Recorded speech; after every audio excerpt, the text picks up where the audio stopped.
Good morning সবাইকে, অনেক ভালোবাসা।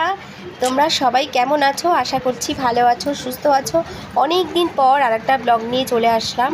আমি তো তোমাদের সবাইকে জানিয়েছিলাম যে আমার মায়ের শরীর খারাপ ছিল, আমি কমিউনিটি পোস্ট করেছিলাম, সেই জন্য ভিডিও দিতে পারিনি। তখন তোমাদের বলেছিলাম মায়ের শরীর খারাপ তো ছিল, তার সাথে আরও অনেক অনেক বিপদ গেল। তো সমস্ত কিছু দিয়ে আমি একেবারে নাজেহাল হয়ে পড়েছি। মানে সংসারে যা যা হয় আর কি, এই ভালো এই খারাপ। আর এই দেখো গরম পড়ে গেছে, তো জিরে জল আর এই বাদাম আমন্ডটা পাপানের জন্য দিলাম। আর এই যে আমি একটুখানি মুড়ি খেয়ে নিচ্ছি, কতদিন পর যে আমি সকালবেলা একটু টিফিন খাচ্ছি। আমি কি বলবো তোমাদের বললে তোমরা হয়তো ভাববে আমি মিথ্যে কথা বলছি, আমি পাগল নাকি। কিন্তু সত্যি বলতে না, কারো শরীর খারাপ হলে, কোনো বিপদ হলে না, আমি খাবার গিলতে পারি না, মানে ওপর দিকে চলে আসে। এটা আমার ছোট থেকেই, এটা আমার কেন জানি না, এটা আমার হয়। আমি সবাই বলে তুই ছাড়, এটা করিস না এটা, কিন্তু বিশ্বাস করো এটা আমার হয়ে যায়, ভেতর থেকে চলে আসে। টেনশান হলে আমি কোনো দিনও খেতে পারি না, ওপর দিকে চলে আসে। জল ছাতু এই ধরনের একটুখানি খেয়েই আমি দিন কাটাচ্ছিলাম। তো মায়ের তো কি হয়েছিল প্রথমত সেটাই বুঝতে পারছিলাম না। মা বিকেল 3টে হলেই চিৎকার করছিল, গলা আর বুক ধরে যে জ্বলে যাচ্ছে, বমি পাচ্ছে, বমি হচ্ছে না, আর অসহ্য যন্ত্রণা জ্বালা বুকে আর গলার মধ্যে হচ্ছিল। তারপর তো জানি না কি হলো, ডাক্তারের কাছে নিয়ে গেলাম, ডাক্তার ওষুধ দিল, কিন্তু কমছিল না। তারপর ডাক্তারের কেন জানি না মনে হলো যে একবার ইউরিন টেস্ট করতে। তো ইউরিন টেস্ট করার পর কিন্তু ধরা পড়েছিল ইকোলাই। তো আজকে দেখো, আমি বলিনি তার আগে, আজকে বানাবো আমি একটুখানি শুক্তো। অনেক দিন পর এই গরম গরম ওয়েদার, আর অনেক সবজি না ফ্রিজের মধ্যে থেকে গেছিলো, রান্না করা তো ঠিক মতো হয়নি কদিন। তো সব সবজি মিলিয়ে আজকে একটুখানি শুক্তো করে নেব। তো সেটাই তোমাদেরকে আজকে একটুখানি দেখিয়ে দিই আর বলে দিই যে মার কি হয়েছিল। দেখো ইকোলাই যে খারাপটা, ডাক্তার বললো এটা খুবই খারাপটা হয়েছে আন্টির। তো সেটাই ডাক্তার অনেক কষ্টে দুবেলা দুটো করে ইঞ্জেকশান, ওষুধ, সারাক্ষণ বসে থাকা, পা হাত পা যন্ত্রণা, ওই ইউরিন ইনফেকশান থেকে মার এটা হয়েছিল। তো অনেকটা কন্ট্রোলে ডাক্তারবাবু নিয়ে এসেছে, এখনও যে কমে গেছে সেটা না, কিন্তু ভিডিও দিতে বাধ্য হচ্ছি। কেন জানো, একটু ভালো আছে প্রথমত, আর দ্বিতীয়ত হচ্ছে না দিলে তো চ্যানেলের অবস্থাটা, এত কষ্টের চ্যানেল একদম শেষ হয়ে যাচ্ছে। তো যাই হোক, এই দেখো সবজিগুলোকে ধুয়ে নিচ্ছিলাম, আর এরই মধ্যে আর সবজিগুলোকে একটুখানি ভাপিয়ে নেব। আর এই যে মার শরীর খারাপের মাঝে একদিন পাপানকে তো সেরকমভাবে রান্নাবান্না করে দিতে পারছিলাম না বাড়িতে।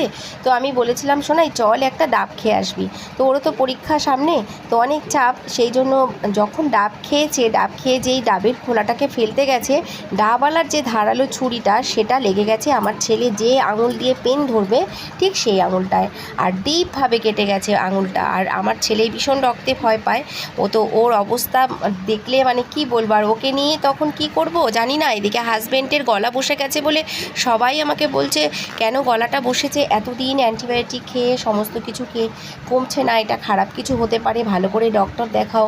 তো যাই হোক, হাজব্যান্ড এখন ভালো আছে, আর ছেলেও ভালো আছে, মাও অনেকটা ভালো আছে। তো যাই হোক, দেখো এই যে আজকে এটাতে দেবো যেটা একটু দুধ, আর এখানে তিল আর সাদা সর্ষে বাটা, আর মেন যে মশলাটা লাগবে সেটা হচ্ছে রাঁধুনি আর আদা বাটা। তারপর দেখো এই যে বড়িটাকে ভেজে তুলে নেব। বড়িটা না ভাজতে ভুলে গেছিলাম, আর কড়াইটা না পুড়ে গেছে, আমি ছাদে গেছিলাম তখন।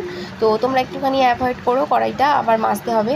তো দেখো এবার তোমাদের যখন আমি কথা বলছিলাম এই মায়ের বিষয়ে, সেই সময় আমাদের সামনের সেই ওই জেনারেটর নিয়ে এসে কাজ করছিল মিস্ত্রিরা, তো সেই জন্য আওয়াজটা একদমই শোনা যাচ্ছিল না, তাই মিউট করে দিয়েছি।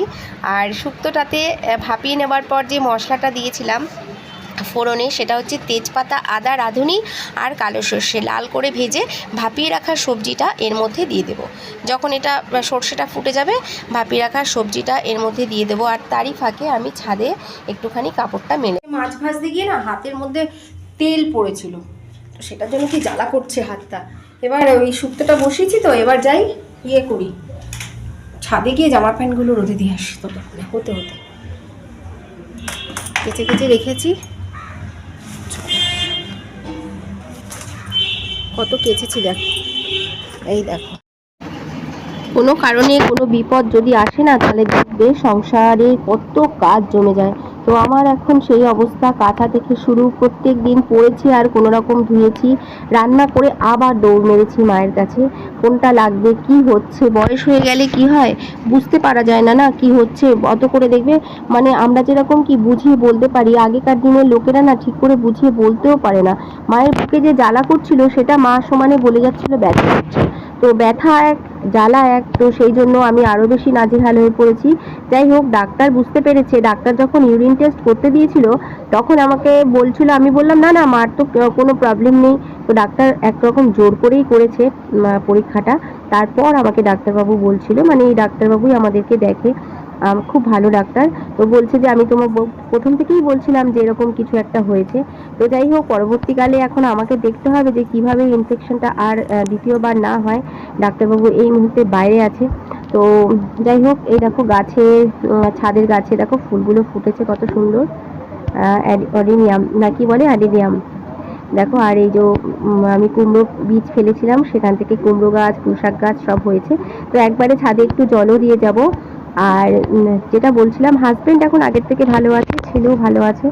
তো মাঝে মাঝে দেখবি এরকম একটা ঝড় চলে আসে মানুষের সংসারে, সবারই। তো সেটাকে সামলে ওঠাটাই বড় কথা। আর ওই সামলাতে গিয়ে না আমার সব থেকে বড় কথা ওই যে না খাওয়াটা, শরীর ভীষণ দুর্বল লাগে। তো যাই হোক, এবার একটুখানি খেয়াল নিতে হবে। আর এই যে দেখো, সমস্তটা এই যে সবজিগুলো দিয়ে, বড়িটা দিয়ে আর ওই যে মশলাগুলো সব একসাথে দুধ দিয়ে ঢাকা দিয়ে দেবো।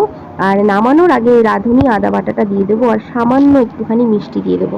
তো এটাই ছিল আজকে শুক্তো রেসিপি। আমার শাশুড়ি মা এইভাবে করতো, আমাকে শিখিয়ে দিয়েছিল শাশুড়ি মা যখন ক্যান্সার হয়েছিল, যখন রান্নাঘরে যেতে পারতো না।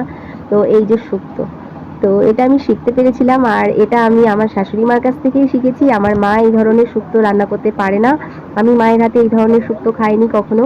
তো আমি মার থেকে শিখেছিলাম, মানে এবারই মা। তো যাই হোক, করেছি, ভালো লাগে। আর এই যে দেখো, এবার চলে যাব পাপানকে ওর বাবাকে খেতে দিতে। আর আজ কিন্তু ছিল শুক্রবার, তো সেই জন্য দেখো ঝুড়ি করে আলু ভেজেছিলাম, ধনেপাতা দিয়ে ডাল করেছিলাম, বিচি কলা আলু দিয়ে তরকারি করেছিলাম, চাটনি করেছিলাম। তো এটাই ছিল আজকের দুপুরের খাবার দাবার। এই যে দেখো, এবার আমিও খেয়ে নেব আর ভিডিওটা শেষ করে দেব। যারা যারা আমার ভিডিও দেখে গেছো তাদেরকে আমি দেখে দিতে পারিনি, অবশ্যই আমি তাদেরকে আবারও তো তাদের ভিডিও দেখে দেব। অনেক ভালোবাসা সবাইকে, ভালো থেকো সবাই, সবাই সবার পাশে থেকো। একসাথে এগিয়ে যেতে হবে সবাইকেই, এত বড় একটা প্ল্যাটফর্ম একা একা এগিয়ে যাওয়া যায় না। সবাই আমার পাশে থেকো। নতুনদের অনুরোধ করবো, পুনরা যারা আমার পুরনো বন্ধু আছে তারা তো থাকবেই জানি, ভালোবাসা নিও সবাই, অনেক অনেক ভালোবাসা সবাইকে আমার তরফ।